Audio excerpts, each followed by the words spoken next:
We are live. Hi, everyone. Good to see you all. If you're here for the very first time, I would love for you to say hi. If you're watching this on replay, you could say replay. I'm Dr. Funke Afolabi Brown. I'm the founder of Restful Sleep MD, and I have my really, really good friend here, Dr. Michelle Quirk, the founder of Mindful Marathon, and it's so good to have you. We have such a treat for you today. Dr. Quirk, thank you so much for joining. Thank you so much for having me. I'm happy to be here and to talk about all things running with you. Absolutely, absolutely. And so, for those that may not know you, can you introduce yourself? Because if I do it, I probably will not do it justice. And I just don't want to miss out on all the awesomeness that is you. So Yeah. So I am a pediatrician, but I am also a run coach, and I'm the founder of Mindful Marathon, which is my run coaching business, where I like to say I help make running easy and fun for busy professionals like ourselves. And maybe a segue into the topic is just to say that I was not always a runner, and I didn't always identify as a runner. And so maybe that will be helpful to some of the listeners out there. I love that. And you know what? I think that's one of the things that makes you so relatable. There are a lot of things that make you relatable, but the fact that it wasn't necessarily like you just came and you've been like running all your life. So tell us a little bit about that. Like, how did you get here? Yeah. I definitely was a kid who struggled with running, and I would even go so far as to say I hate running. They used to make us do the mile in school, and I was always like coming in last and huffing and puffing and looking at the track team and thinking they were made of different genetics than I was. And so I came to the sport maybe a little bit later than some, but I had always really wanted to run. Like, I could see that people were enjoying themselves while they were doing it. So I thought, like, well, I must be doing it wrong. Maybe that's why I don't like it so much. And I started running during maybe a difficult time in my life, maybe about 10 years ago. I had started and stopped a bunch of times and quit.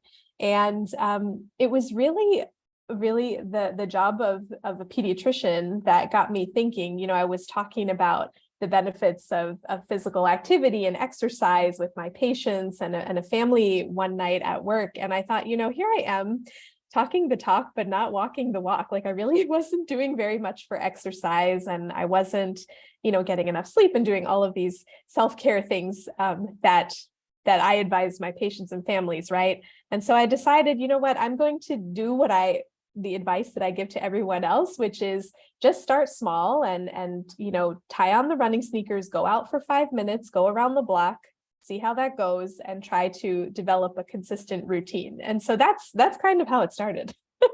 And then I got hooked. I love it. So that was for you. Then how did you start helping other people to do this? Yeah. So I have to give credit to my own running coach. So maybe about 5 years into running, where I would say I was self-coached, where I was using, training plans and things that I found online. I started working with my own coach, and I thought at the time, I'm not a particularly fast runner. I was not trying to, qualify for the Boston Marathon or anything like that. And I thought, I don't know if there are run coaches for people like me, like regular humans. Okay. And so I started working with him, and I really made great strides. Like, I was able to run further and faster in, a much shorter amount of time than I could have figured out on my own. And so I was inspired by my work with him, and I dove into reading about run physiology and why we write a training plan the way we do, and started kind of bringing my friends and family along for the ride and writing little training plans for them for races that I was helping them to sign up for and to join me on. And so that's how it started. And I took the course with the road runners to become a certified coach, and I launched the business in 2019. So I've been a coach for going on 4 years now. Isn't that Yeah. incredible? Yeah. That's amazing. I love it. So what in your mind, or what has been your experience in terms of people's obstacles to running? Say like the top three reasons why people are just like, you know what, running's not for me, or what's that like? Yeah, yeah. I would say the two that I hear most commonly, one would be time, like finding the time to do Mm, it. yeah. And the second would be related to gear. Like I don't know what I need. I don't know there's too many choices with running sneakers. I don't know what I need. I don't have the right things, Mm, the stuff that I need. And yeah. so with the time, I mean, I think time is an obstacle for most things. If you're, for any new activity, any kind of exercise or any new habit, finding the time is a huge obstacle in this busy life that we lead. And so what I would say, what helps people a lot, I'm a planner. I'm actually sitting here, I have a planner right in front of me, but I look at the week ahead and I plan in my workouts. Now, when you're just starting out, you could do like what I did, which is to maybe block off 10 or 15 minutes where you're going to go around your block 3 times a week and just start there. So you don't have to come off the couch and run 5 miles, right? That probably would not be a good idea. And you may come back and be like, oh, Michelle, that wasn't very fun. This was So probably why I was never supposed to run. exactly. Yeah. And that's what I did Yeah. for many, many years, right? Like I would Mhm. go all in, like I'm going to get off the couch and go, 3 miles and come back feeling like I don't have the fitness to do that, but you can work up to it. So I think planning ahead is a big one, just kind of taking into account all the things that you have going on, but planning your exercise in the same way you plan in your work schedule, your activities for your kids, your doctor's appointments, like put it on your calendar, and make a plan. So that's what I would say about time. And for gear, yes, people have a lot of hangups about running sneakers and gear and what do I need. And a lot of people will ask me, what's the best running sneaker to get? And my answer is that this is a very individual thing. And so my favorite sneaker and what works for me may not be your favorite or what works for you. And, we're very lucky. We live in Philadelphia here, and we have a bunch of running stores that you can take yourself to get a shoe fitting. And so that's kind of the first step for gear is I would take yourself to a running store and get fitted for a sneaker. And that way, that's really the only piece of gear that you need to get going.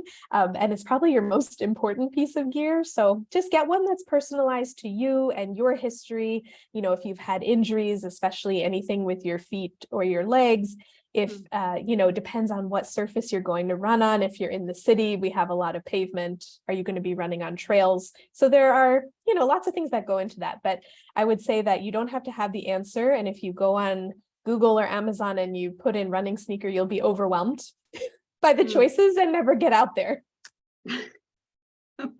So those are the two big obstacles. But the third one, so this one I think is, this is more of a mindset obstacle. And I would say that maybe people don't notice that this is there for them, but it's what I would say is like a preconceived idea of who is a runner and who is not a runner. And a lot of people will say when they hear I'm a run coach, oh, well, I don't run, I'm not a runner. And it's like end of conversation. And so I say to them, there's no required distance that you must run to call yourself a runner. There's no required pace, right, that you must go. There's no age limit. We have young runners, we have older runners. My mom is running, 10 Ks at 75. Many people use Jeff Galloway's run, walk, run method, which, like they're still runners. They're using walk breaks strategically. And so we're all runners. And so anyway, if you have that thought in your head, like I'm not a runner, I would never consider this, just think about that, think that through a little bit and think why. But that's a big obstacle. It's like a mindset hurdle. Oh my goodness. One thing that just resonated with me, like when you were saying it, like you don't want to go from the couch to your first 5K. Yeah. I mean, and I think that's what I love about just learning from you is the fact that you could go easy on yourself and go at your own pace. Mhm. Like, I think I learned from you about running from one what's it called, mailbox to the next. And you know what I've done 2 5Ks because of all that, like just slowly but gradually building up to it, right? Yeah. And so I think that is just such a gracious way to approach this, right? Rather than putting all the pressure, like I can't do it all, therefore I can't do it at all. And I feel like it applies to a lot of things in life. It applies to a lot of things that we may want to push ourselves to do. You Mhm. just have to start with the first step. Yeah, yeah, we dubbed that the mailbox technique, Mm, where this is a very simple run walk interval. So if mm, you're, out on the sidewalk and you are a regular walker, I have a lot of regular walkers, and you want to try jogging, you want to try a little bit of running. Next time you're out on the walk, you just take a little jog between, two of the mailboxes. It depends on what neighborhood. People get very cute. Like, are we in a city? Are we like in the country and the mailboxes are a mile apart? But, very short, maybe 10, 15 seconds of jogging. mm. Stop signs also work, lamp posts, things like that. But you can jog between the stationary objects and then start walking until you recover your breath and you feel ready to do another. And that's a very simple way to get started. Yeah, it definitely works. I'm here to testify of it. So why running though? Like, I mean, I think the idea is exercise, right? Like Yeah. the idea is exercise with all the benefits. So why is running your thing and not like maybe weightlifting or, some other form of cardio dance, whatever? Yeah, yeah. No, I think at the end of the day, exercise is what we're after. And so I Yeah, would encourage everybody to kind of find their thing. And it doesn't have to be running for everyone, right? yeah. I know lots of people who prefer certain things over another. Lots of, yeah, you might be more of a yogi and you do yoga more often than other things. A lot of people do other different sports, right? That they're in organized teams. But if you're looking for like, what I would say is there's a very low barrier to entry for running in terms of like, Yeah. gear that you need is really running sneakers. You can do it pretty much anywhere. I mean, all of us can kind of fall out of our place where we live and find a sidewalk or a trail or a park, like somewhere to go. We don't have to show up for an organized fitness class at a certain time. So Yeah. yeah, like it's very cost effective and there's like a low barrier to entry. So I feel like those are really good. Yeah, but it doesn't have to be running. And I would say too, just a plug for strength training, that strength training really helps runners to stay injury free and to get faster. So Mm, even with a regular running routine, we do work strength training into that. And if someone else, I have a lot of clients who have Peloton bikes and they want to work cycling into mm, their running routine. So we kind of work with what you like to do, but mm. finding what you like to do. Sometimes you have to try a couple different things. And if you haven't tried running, or if you tried it a long time ago and feel like it was a fail, I want to just encourage you to try it again. Mm. That's good. That's so good. And you know what? I love that. That's what for me personally, like when the weather gets warmer, which was my next question. I'm cold. I'm too cold. I'm too cold.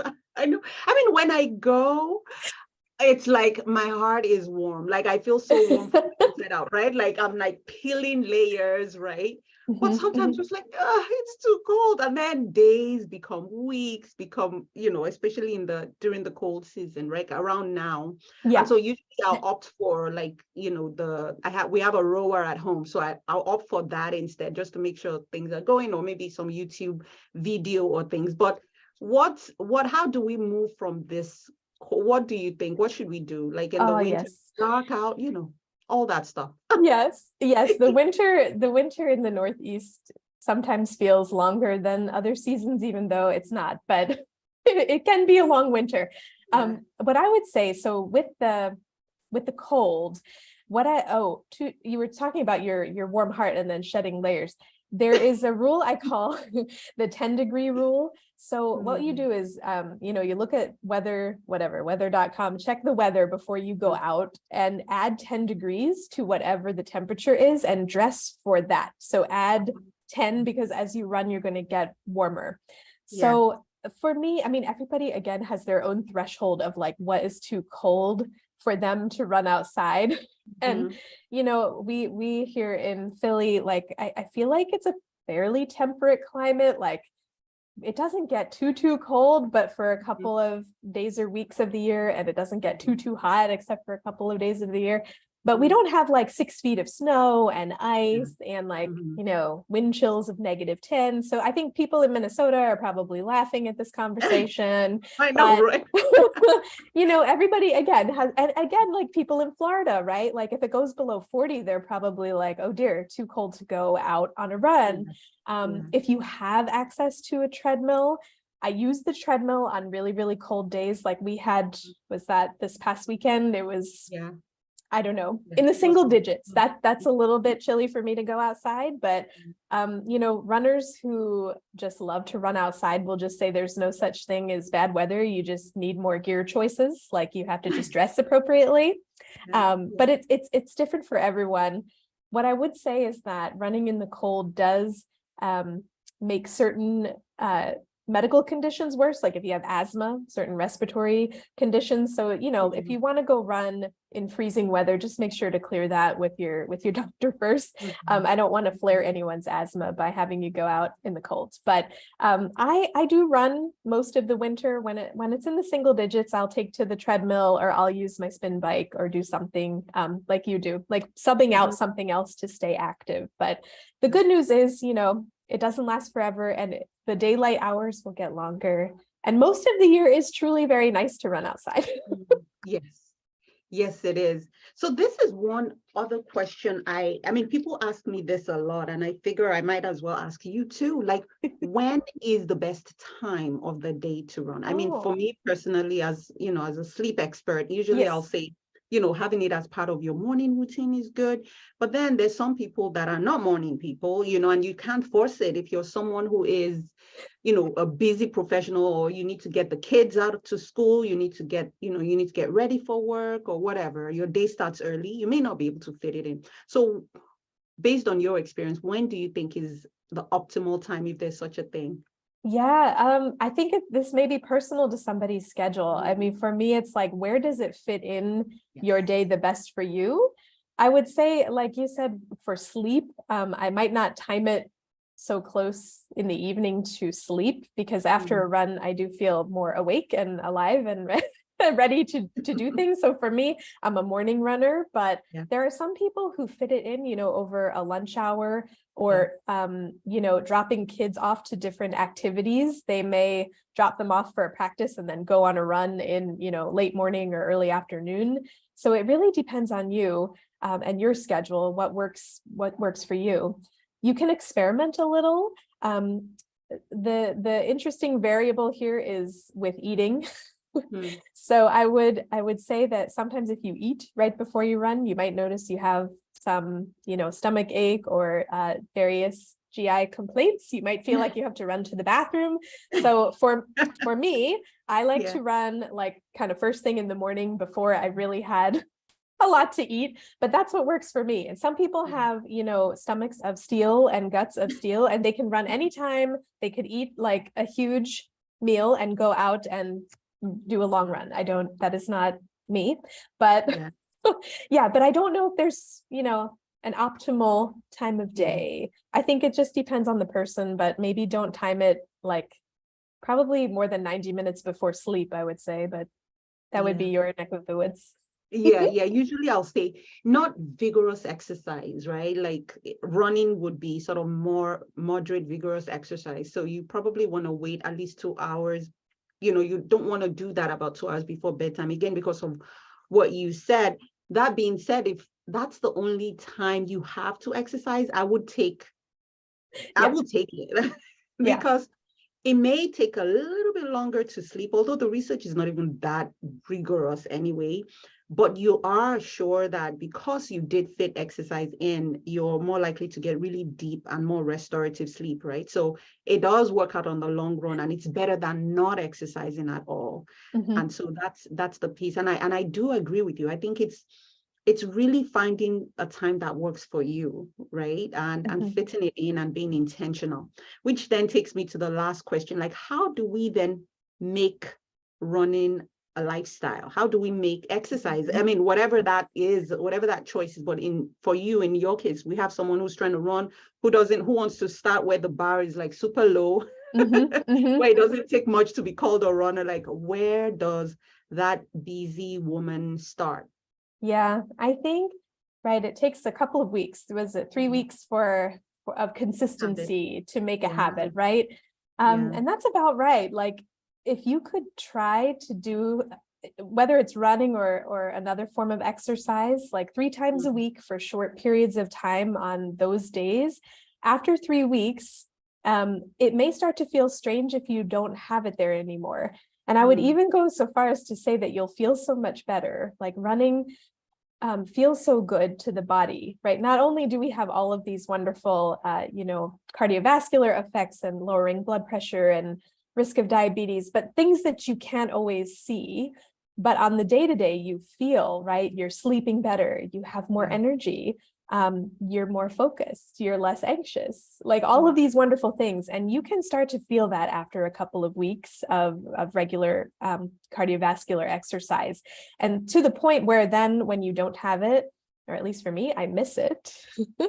But I think something that helps with running is developing a community and friendships around that. So, dragging some other people along, some family, some friends, maybe signing up for a race with Dr. Funke Yeah. or with myself. Well, we're happy to do a race with you, but Yeah. signing up and having a goal to work toward can be helpful. And then also having that community aspect.